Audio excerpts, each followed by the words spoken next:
महाराज कुछ भी बोलने पर कोई कहे ऐसे समय भगवत प्राप्ति हो जाएगी, ऐसे प्रिय प्रीतम मिलेंगे तुम्हें। हाँ, उनको बोलने दीजिए।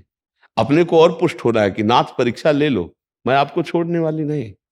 अंदर ही अंदर से प्रभु आप कितना भी कष्ट दे लो, हम जानते हैं आप भी इनको प्रेरित कर रहे हो, आप कितनी भी परीक्षा ले लो, मैं आपकी ही निष्ठा में रहूंगी। राधा राधा राधा राधा। खत्म कर। यहाँ कोई झगड़े की जरूरत, अलग अलग जगह धर्म का स्वरूप निर्णय में आता है नहीं? तो अपने लोगों को यहाँ सहन करना है, यहाँ हमारी हानि नहीं होने वाली। हम उसमें भी भगवत भाव करके हट जाते हैं, पर संग नहीं करेंगे, हट जाते हैं, उपेक्षा कर दे। अब मान लो घर में ही कोई पति है, मान लो अगर ऐसा करता है तो उसके लिए हमने उपाय बताए। कंठी कह रहा है नहीं धारण करना, हटा दिया। तिलक नहीं धारण करना, जी नहीं धारण। पूजा में नहीं बैठोगे, हाँ जी ठीक है। जितनी देर सामने है उनकी सेवा कर रहे, अंदर से राधा राधा जप रहे और एकांत में रो रहे, हे प्रिया प्रीतम आपने ही संग दिया है, अब हम बाहरी आपके ये सब लक्षण नहीं धारण कर, लेकिन हृदय मेरा आपका है, निश्चित भगवत प्राप्ति हो जाएगी। जब हम कह रहे थे तुम्हें क्या चिंता कर ली। मतलब आप कहीं ना कहीं शिष्यत्व भाव आता है ना संतों पर कि मैं इनका शिष्य हूं, तो बात मानोगे तभी तो भाई, बात तभी रंग लाएगी जब आप शिष्यत्व भाव लाओगे। गीता जी तभी उपदेश दिया भगवान ने, मित्र भाव से नहीं दिया। जब नीचे उतर कर साष्टांग दंडवत हुए बोले शिष्यस्तेयम साधिमाम त्वम प्रपन्नम, मैं आपकी शरण में हूं, आपका शिष्य हूं, तब गीता उपदेश हुई। यदि झगड़ा हो रहा है तो उस समय हमें शांति धारण करनी है, बाहरी हम कोई पूजा नहीं करेंगे। राधा राधा राधा तो रोना आएगा, प्रभु आप देख लीजिए, निश्चित भगवत प्राप्ति हो जाएगी। भगवान के भाव को समझिए। हम अंदर ही अंदर, अगर हमारे घर का माहौल बिगड़ रहा है तो हमें नहीं बिगाड़ना है, उनमें भी भगवान है। हम उनके सामने बिल्कुल संसारी बन के रहेंगे, पर अंदर से राधा राधा रटेंगे और एकांत में प्रभु के लिए रोएंगे, बढ़िया बात बन जाएगी। अब हम झगड़ा थोड़ी करेंगे। अब इतनी निष्ठाया तो हो, जैसे मीरा जी रत्नावती की मूड़ मुड़ आया बैठ गए, चाहे प्राण ले लो, अब न कंठी हटेगी न तिलक हटेगा। अब ये तो घर घर में झगड़ा शुरू हो जाएगा, नहीं शुरू हो जाएगा। अगर पति ऐसा है, तो ऐसी माहौल वृत्ति है, तो हमको अपनी बाहरी भक्ति को गौड़ कर देना चाहिए, आंतरिक भक्ति को मुख्य कर देना चाहिए, जिससे झगड़ा ना हो। अब दूसरा उपाय तिलक लगाने का, सूखी रज ले ली, ऐसे कर लिया, बिल्कुल नहीं लगा और संस्कार भी हो गया, गुरु आज्ञा का भी उल्लंघन नहीं हुआ।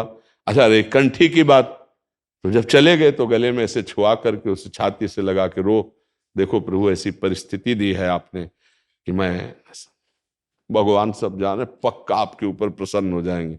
भक्त चतुर होता है, रामई भजेते चतुर। लंका में विभीषण जी राज दरबार में रावण की बैठकर के सभा में महान भक्ति कर ले गए, नहीं कर ले गए। तो हमको ये चाहिए कि भक्ति का ऐसा दिखावा में जहां झगड़ा हो रहा हो तो गुप्त कर देना चाहिए।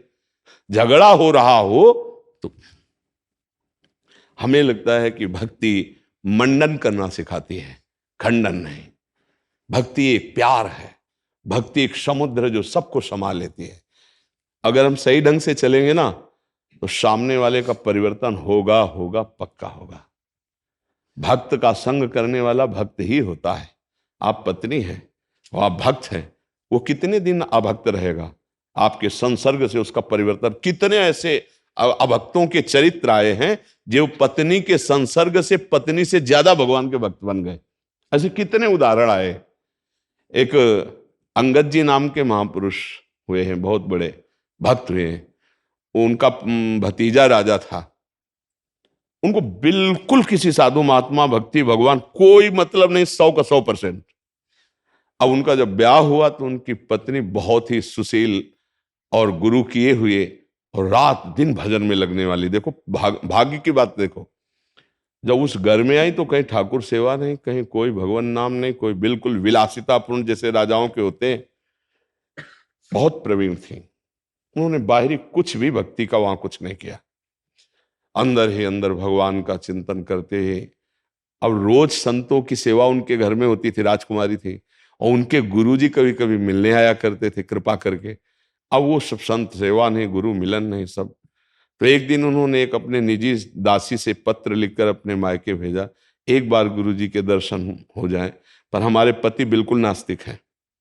बहुत संभाल करके दासी से कहा जब वो ना हो तब उनको लाना। तो राज दरबार चले गए थे, गुरुजी आए तो चरणों में अभिषेक करके भगवान की तरह पूजा करके उनको आसन पे बैठाल के आप चरणों में बैठी थी और उपदेश वो दे ही रहे थे, इतने में वो आ गए और वो बिल्कुल अश्रद्धालु थे। वह खड़े हो, ये साधुता है कि किसी भी पुरुष की स्त्री को एकांत में बैठाल कर आप उपदेश कर रहे हैं? क्योंकि उनके अंदर कोई श्रद्धा भी नहीं थी। तो उनका आप निकलिए, इसी समय महल से निकल जाए, इसमें तुम्हारी इज्जत बची रहेगी।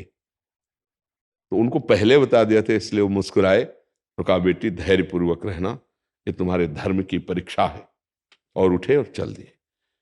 ये बर्दाश्त नहीं हुआ उनकी पत्नी को। उनका मैं आपसे कुछ कह तो नहीं सकती, लेकिन आज से ना अन्न ना जल और ना आंख खोलकर आपकी तरफ देखूंगे, आप चाहे मार डालो मुझे। आपने मेरे गुरु का मेरे सामने अपमान किया, अब मैं जीऊंगी नहीं। अब ऐसे भूखे प्यासे रहकर अपने प्राण त्याग दूंगा। वो लेट गए आसन में, और वो इतनी सुंदर सुशील स्वभाव की थी कि उनका चित्त आसक्त हो चुका था। 2-4 दिन हो गए तब वो व्याकुल हो गए, पैरों के पास बैठ गए और उन्होंने कहा मैं क्षमा चाहता हूं आपसे, मुझे इतना पता नहीं था कि आपका इतना हृदय साधु संग में रंगा हुआ है। कैसे आप प्रसन्न होंगे, कैसे आप जल और भोजन ग्रहण करेंगी? मैं कभी आपके विपरीत नहीं चलूं। तो उनका आपको एक काम करना होगा, हमारे गुरु जी के आश्रम जाओ, उनको बुला के लाओ, चरण पखारो और वो प्रसाद पाएं, तब हम चरणामृत पी के प्रसाद पाएंगे, अन्यथा चले गए हो।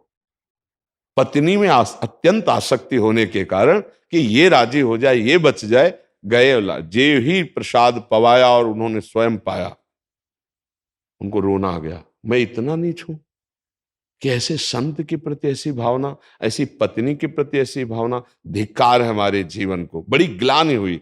पत्नी से कहा घर में ठाकुर विराजमान करो, हम दोनों मिलकर सेवा किया करेंगे और अतरे दिन संत सेवा करवाएंगे। खोज करवाते गए हुए संतों को बुलाए। अरे इतने महाभागवत हो गए वो कि बिना भोग लगाए ठाकुर जी का कुछ पाते नहीं थे। बड़ा चरित्र है। राजा ने एक षड्यंत्र रचा उनको मारने के लिए।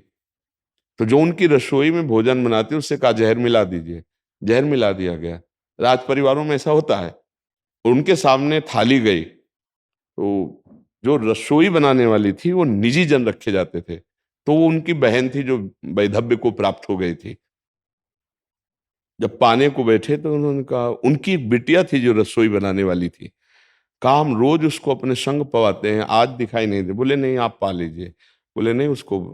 तो उसको लगा कि जब मेरी बेटी से इतना प्यार हो, मैं छल करके राज आज्ञा से जहर मिला रहे। तो उनका भैया पाना मत, इसमें जहर मिलाया है।